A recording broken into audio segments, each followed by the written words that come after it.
Welcome to the Principal Podcast. This is Xane Anderson, and I am pleased to have Gary Gracia on our show today. And I got to tell you, when I was reading through some of Gary's things this morning and was researching him much more before this morning, I was super excited to have him on the show today. Gary is an integrity speaker. He speaks about integrity, which when we're talking about families, marriages, relationships, gosh, how important is it to have that? And so he trains busy men to possess integrity and chaos so they can embrace authenticity.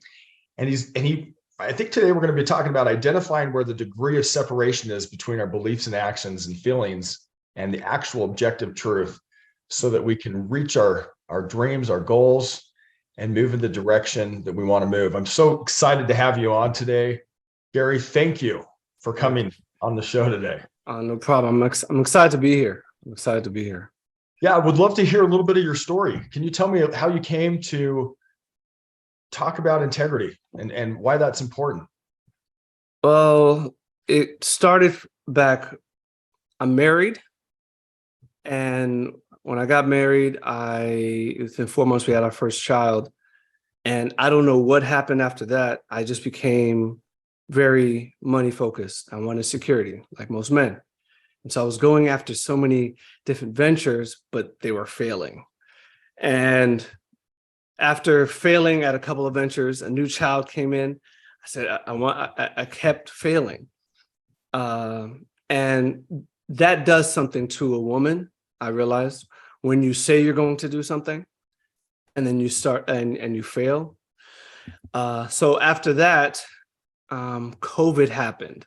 But when COVID happened, I had a 5-year-old, a 2-year-old, and a 3-month-old when the COVID lockdown happened. And I became very depressed during that time because I couldn't really do anything for myself because I was homeschooled. I don't know if you had to deal with that, homeschool, and you didn't have the same outlets. I couldn't exercise. I wasn't golfing. And so I was just in a place of who was I? And during that time, I actually did something that most people kind of do when you get upset. I don't care anymore. I'm just going to do what I feel. And by doing what I felt, I was failing. I was failing my wife. I was very reactionary to even small different things. But I just did what I felt, and I was just very jumpy. And then I read this commentary. It was in the Bible that said, what you do and what you say can't be separate. And I felt like scales fell from my eyes. I don't know what happened. I was just like, what am I doing? This is not what I want to be. And that just led through a series of trial and error saying, what is this? I want to do this. And it made me kind of discover that I knew how to lie to myself and believe my lie and live out that lie. And I saw how I was people pleasing, and I was people pleasing because I was failing in certain areas with my wife. And especially I see this sometimes with men. I don't know if you've seen this, where you decide not to do something that you want to try to please your wife, but it also kills you inside. And so I really, that's where leadership I didn't realize what leadership was, and so that was when I was just like, what am I doing? And so I went through a whole series of counseling. I went through just trying to understand what is truth. And I got to a place of integrity, and the integrity, the root word of the adjective of integrity is an integer, meaning whole. And it just kind of clicked. And so integrity is basically maintaining your beliefs and your principles, whether in peace and in war, at all times. And I started studying it. I saw how even the medieval times, during the Dark Ages, the knights still had a code of conduct during peace and war. And so then I just said, I want to do that. And when I started doing what I believed, even though I may have fear and all these other things, I discovered that I felt free, which is weird. And I said, maybe this isn't authenticity. Authenticity is not about how I feel. Authenticity is doing what you believe that is right and maintaining that. And so you feel consistent, even if everything else is going wrong, you're still able to maintain that. And I just felt free to be me. And I haven't felt that in ever. So that's why I kind of stumbled into it. Oh man, I love that. I love how you said, this freedom comes from doing what's right, not necessarily going with your feelings, but from doing what you know is right. And I think all of us, man, goodness, I think all of us at times get it right. And all of us at times get it wrong, where we know what's right and we fall short, right? So we can feel that kind of angst. And I felt it. I'm sure our listeners have felt that, where, gosh, I know this is what I'm supposed to do, but I'm not doing it. I got to say something about something you said earlier too. The fact that you were trying to do stuff and you felt like you were failing, the very fact that you were trying as a dad to make things work. I mean, we all, as dads, as men, we want to provide, we want to do it. And I think all of us have felt that, where we're like, I want to do this and I'm just not quite making it. Right. I mean, that's a common thing. I felt it. You felt it. Our listeners have felt it. Right. But the fact that you kept going, and the fact also that you realize, hey, I need to make some adjustments, and like we all do, really, really like that. One of the things that really impressed me too, and maybe you could talk about this thought about making what we say or what we know and our actions line up. And I think you used the word alignment. Alignment. Can you tell me about that a little bit? So I'm going to use something very basic. We all know we need to exercise, right? Yeah. Right? We need to exercise. It's a good thing. I know I need to exercise because exercise is very important for me, because I have to sleep on time and I have to eat right.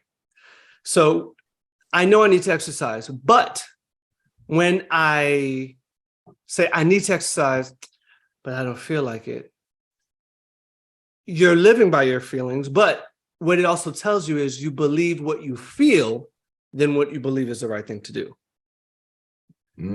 And so that's where you have to fight that feeling. It's feelings is a part of your truth, right? And that's the thing, because feelings, this is how I feel. You hear this all, this is how I feel. This is what I want to do. The thing about feelings is, one, they change. And yes, if you have if a snake comes out here and it's next to your child, yes, you're going to have a natural emotional reaction. Yes, and it may be right.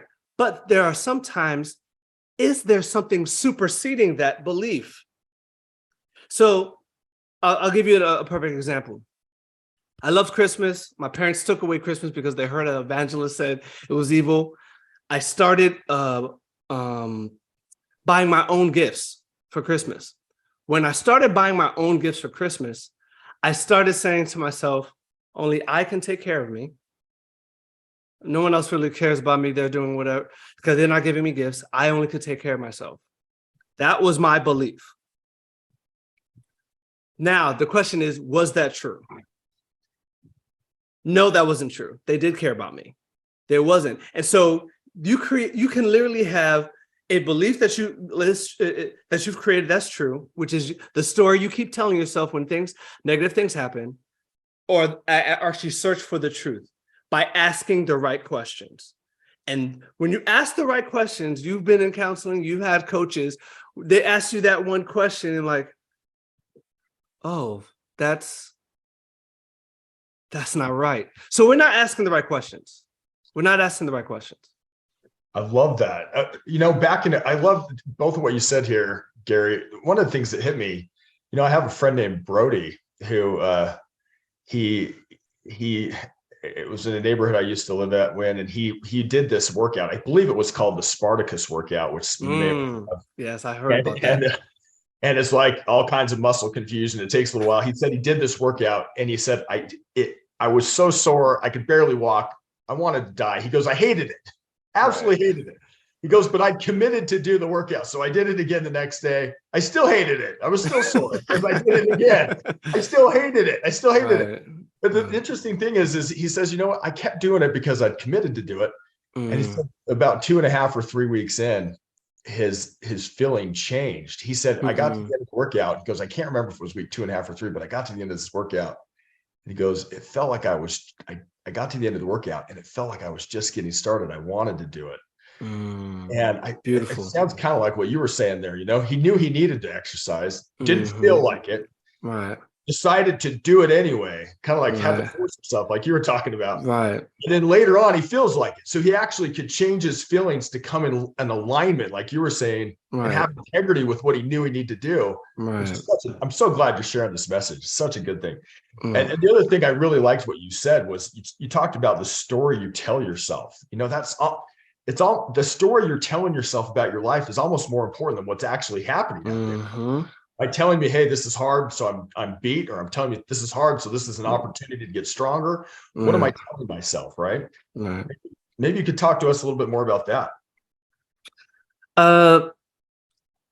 I discovered through this series the series in my life, that there's a lot of stories that I tell myself when pain, shame, difficulties happen that bring me into the loop.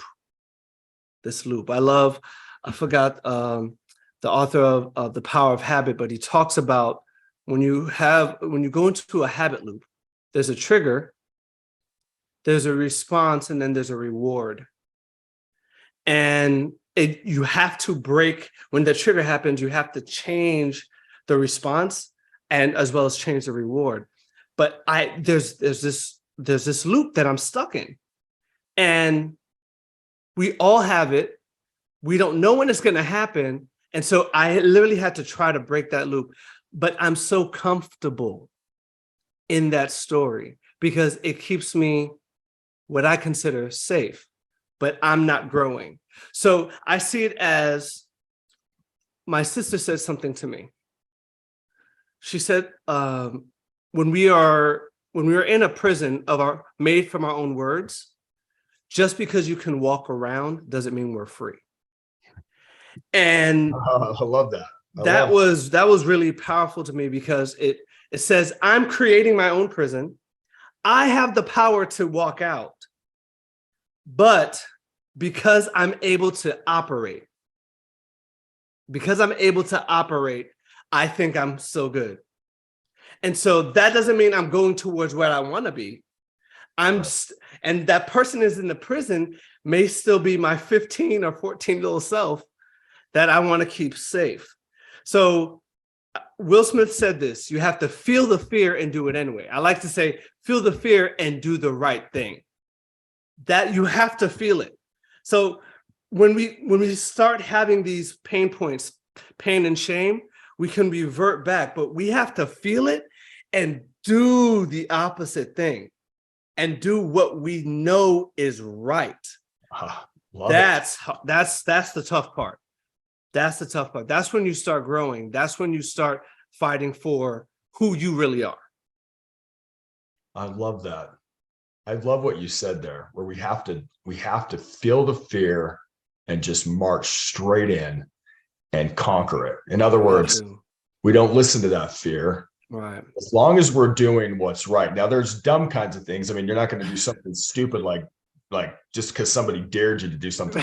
That's the wrong kind of bravery, right? So I like what you said. It's like when we know it's right. So in our conscience, in our soul, in our being, we know this is what I need to do. Correct. But I'm scared to death to do it. Right. And you're talking about just marching right in and doing it. Yeah. Myron Golden said something that really hit me. He said, to truly have peace, you have to go to war. And I believe that now. Now I could see like the men of the older generation. You think they weren't afraid to go into war, to fight these different ones? No, they had fear, but they had to do it, and they did it. because that's what they believed in. That's what they fought for. And they had to do it. They had fear. You can't have courage without fear. And so you have to go for it. Right. And sometimes the biggest battles we fight are inside our own souls, inside our own hearts, where we say, gosh, I've got to go to war with this part of me Right. that, I know I need to change. Like as a dad, I know my weaknesses. I know what I need to change.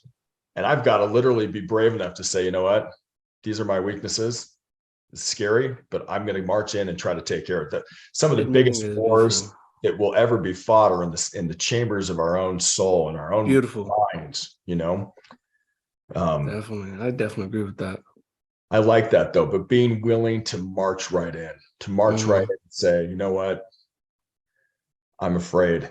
Is there any times in your life where you felt that fear? I mean, I think as dads, let's be honest, we're trying to provide for our families. We're trying to make it and be good examples and try to help. And there's this balance that happens, between I want to provide for my family, but I also need to be present for my family, and we know we can't be so keyed into our careers that we forget the most important career of all, which is being a dad. Right. I'd love to hear. I mean, can you tell us a time? I mean, it seems like you're doing it right now. Here you are talking about integrity, trying to help other men. This probably hasn't been an easy journey for you. Right. No, well, I was afraid to speak, even though I knew I wanted to speak. I was always encouraging people. I was always talking to people. I loved engaging people and motivating people, but I was afraid. I felt like I was inadequate. I had imposter syndrome. And so this is me actually going after something that I believe that I'm supposed to do. Even though I was supposed to do this a long time ago, but I was chasing money. I was definitely chasing money. So, yeah. Man, I got tingles right as you said that. I got tingles right as you said it. You're doing it right now. Like you're doing it. I mean, you're doing it in your life as going for what you need to do. Yeah, right? I'm scared all the time. I'm always tingly when I'm about to speak to somebody, but I have to do that because it's in me. I want to talk about something that you said that I believe sometimes is very hard, especially during this time and this season for women to understand the power of the man to maintain his mental capacity to provide, but also try to go after what he wants to go after and maintaining that balance. Because my wife also wants me to be involved with the kids. The kids have a lot of things they want to do. My kids are doing a lot of activity. My wife is doing certain things. They want me to be present, but you're always hearing these self-help books. You got to go at 100. You got to sacrifice everything. You got to put all these hours. And that's tough to find that balance. And so that was something that was very hard for me, because if it was left to me, I would have done what everybody does. I would have just gone 100, done a startup, 80 hours a day. I would have done that. I would have loved that, but I would have lost my family. I know that. I know I would have lost my family, but it also depends. And that's why it's very key, especially I think one thing that really helped me is the person that's next to you is one of the most important person there, because there's some couples that are able to do it. And so I am not knocking other couples. There are some couples that are able to go and travel and go. The other man can go on business trips and they are fine. The other couples, they do not. So it takes a part of discovery. I realized one of the biggest purposes in life is to discover who you are, discover who you're next to, discover life.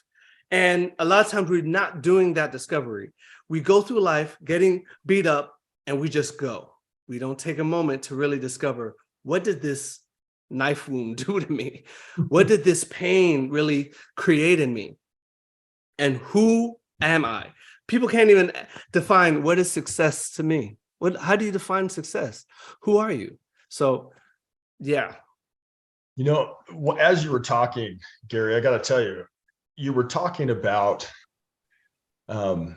people who want to go 80 hours a week, and we're not criticizing anybody at all. Of course. But I love what you said about it basically made me like, here you are valuing your family. And truthfully, to me, that shows that you value what's important. The truth is, Gary, you and I could go build huge businesses, could take over the world, so to speak.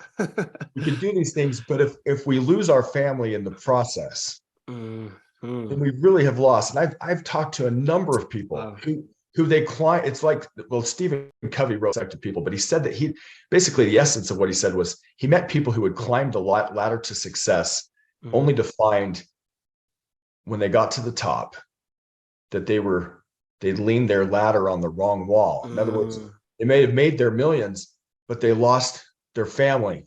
The kids didn't know them, and they were having all kinds of family problems, and all these skills that they were using to try to build their business, they neglected to use it in their family. And because of that, what they lost was more important. And the truth is, what you and I do as dads, that's going to last way longer. Right.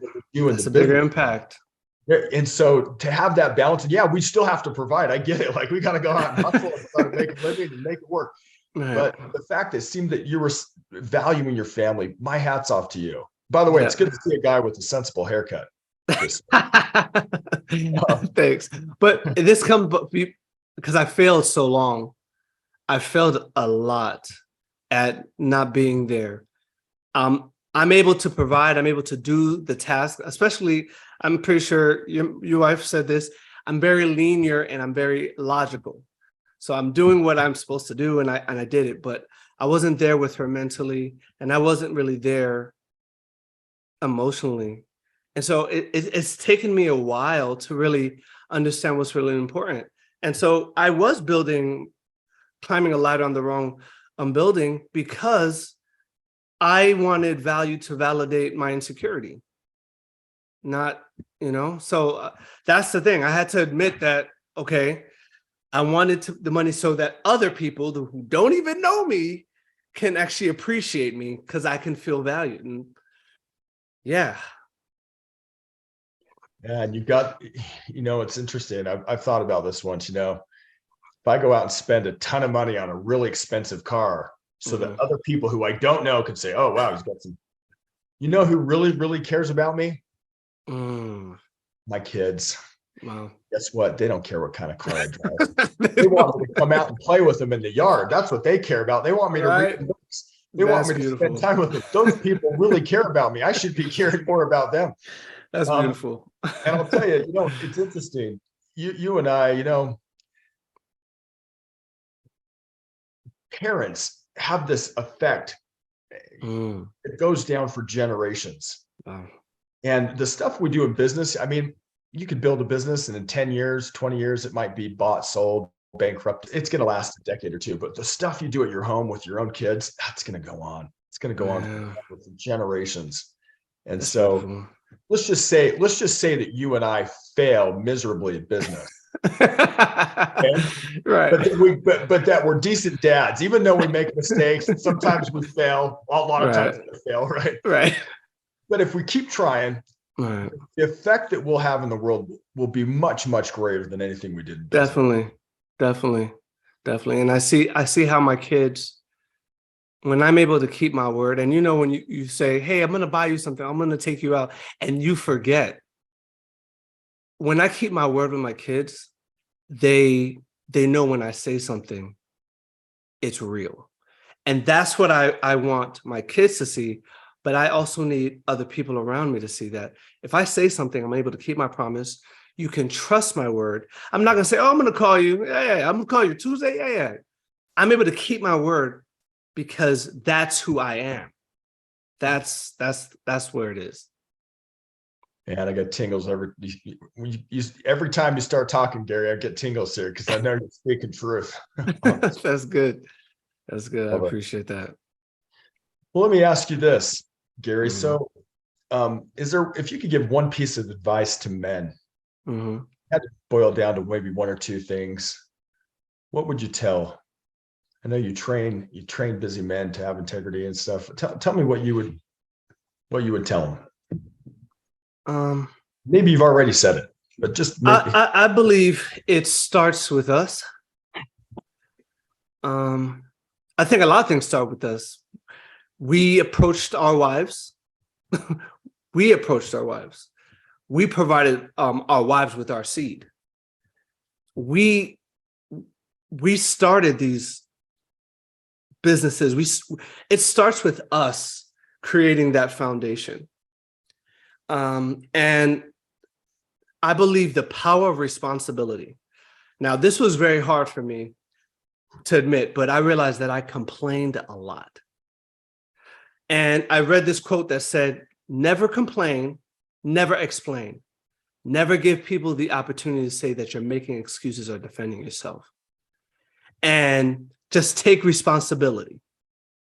If you take responsibility for what's happening, not valid excuses, oh, I'm tired, oh, I got to do this.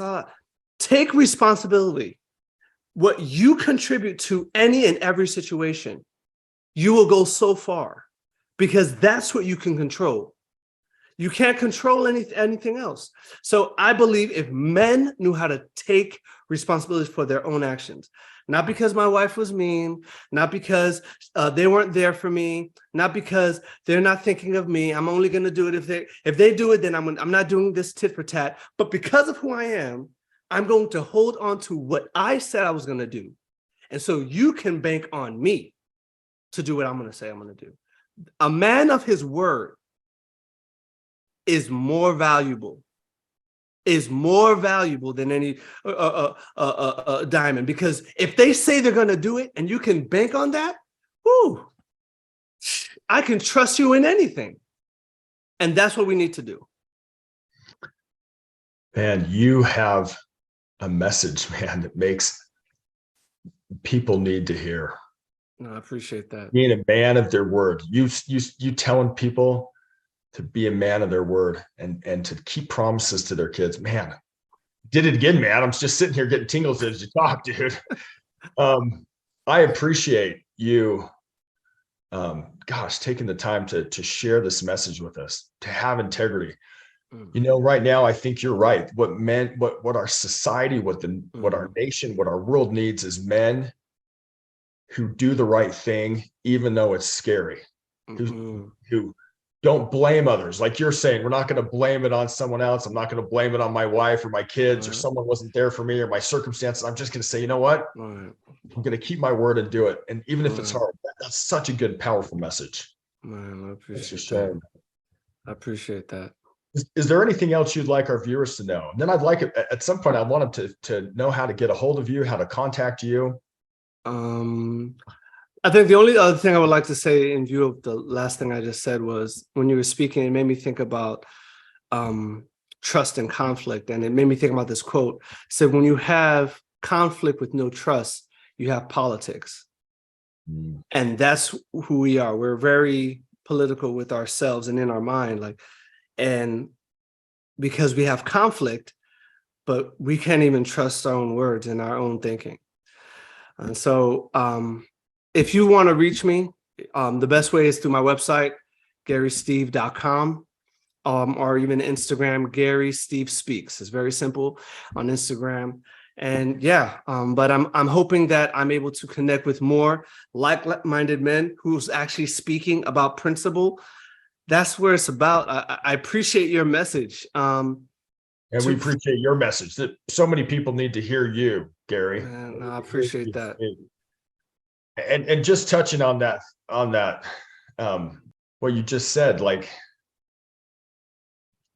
having integrity even in conflict. Can you just elaborate? I just want to elaborate on that one more bit, what you were just saying there. About conflict with no trust. No trust. That's what I'm saying. Right. Conflict with no trust. Conflict with no trust. So mind, body, and soul. We're made up of mind, body, and soul. And even in our heart. When our heart, our passion, when our mind, when our strength and our soul are not aligned, it's like you're in conflict. It's like you want to go do something, but you can't. I'm afraid. I know I can't do it. And then you're overanalyzing it. So we have so much conflict. Which one do you trust? You need to have something that doesn't change. Your principles should not change. That you need something that does not change, that can hold you to go, oh, okay, that's what I said I was going. That's what it is. But our feelings and our emotion are overthinking. I can't do this. I don't feel like we're not in conflict. Inner peace. Oh, I need peace. I need peace. You need peace. Peace is beautiful. And when I don't have peace, and when I'm lying to myself, when someone says, hey, how are you doing? I'm okay. All right. I'm not bad. I'm lying to myself. I'm not at peace. People could see it. People can read it. They can see it. And I'm actually communicating that to my kids. My kids are picking up a lot of negative things about me. And I can't let that happen. I cannot let them continue to be who I want to, who my negative self, my unresourceful self. I want them to be the person that I know I'm supposed to be. And we just have to keep trying, even when because we trip, right? Like, we're gonna fail. Oh, I got perfect all of a sudden. Like, I'm trying, right? I like what you said too about trust. And I know we were about to end, but it was so powerful about what you said about trust, that building trust. When you can even just keep a commitment to yourself, until you start trusting, like, okay, I'm going to get up and exercise, even though I don't feel like it. I told myself I'm getting up at 6 a.m. today, but I really want to sleep in. Just these little commitments, or, I really want to blame my wife and say something mean, but I promise myself that I'm not going to say anything today. Right. And keeping those little commitments, or I'm going to say something nice and see the good that my children and my wife and everybody do, even though this part of me wants to be different. Right. Got to do my very best to have integrity. And when I do mess up, I probably need to admit it and be honest and say, look, I blew it, and then try hard and keep going, right? And you might have to do that 100 times or 1,000 times. 1,000 times. So I love the message. Yeah. Anybody who reach out to Gary. For those of us that are listening, what a great message. Thank you for sharing. Make sure we'll have those links in the show notes. And Gary, thank you so much for being on the show today. What an honor to have you. No, I appreciate you. I thank you for being an upstanding man. I look up to you. And one thing I would just want to say about you, you are value. You are valuable to not only your children, but the kids and the other men that see you with your kids. You are of value, and I appreciate you. I think you're seeing yourself the way you are. I have my own struggles, and I blow it a lot of times. But I'm saying, when you say you're a light, I think you're seeing yourself. You're seeing the way Gary Gracia is. No, I'm actually seeing you. That's the thing. I'm actually seeing you. I'm not seeing anybody else but you, because you're the one that's trying. You're the one that's still. There's men that gave up. That's men that gave up. You didn't.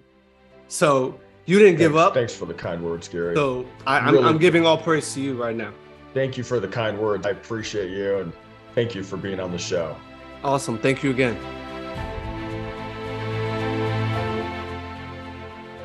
I am so jealous of my wife because she gets the ultimate career. She gets to train and nurture and love our children more than I get to, because I have to be doing things like this podcast.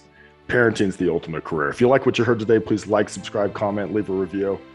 Thank you for listening. You can also check out my book, What I Want My Children to Know Before I Die. It's available on Amazon and other bookstores. Thanks again for listening.